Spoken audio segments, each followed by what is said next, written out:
thought it was a good sort of, team performance, and that was important.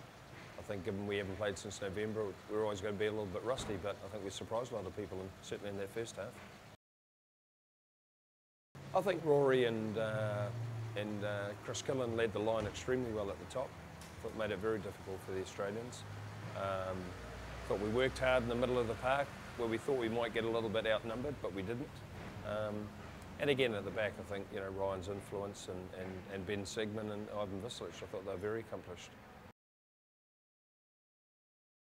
Really good. I mean, that's a great thing about this group. I think from day dot they've been extremely tight and very ambitious too. But no, there's a strong unity, and I think we'll see that right the way through the World Cup.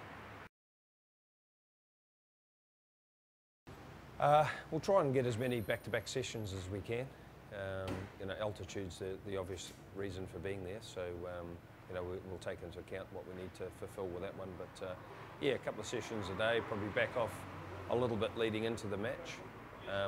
But again, I mean, some of these players haven't played for 3 or 4 months, so the time on the park and the time on the training pitch is really important for them at the moment. The tough thing for us now is we've got a program. We've got to kind of stick to it. Slovakia is the main target, so a couple of niggles and bumps, and we're kind of going to get those along the way. But we won't hold back. If it means we're a little bit lethargic going into Serbia or whatever, then so be it. So it's not about the results, but players need to play really well. And last night was a good start.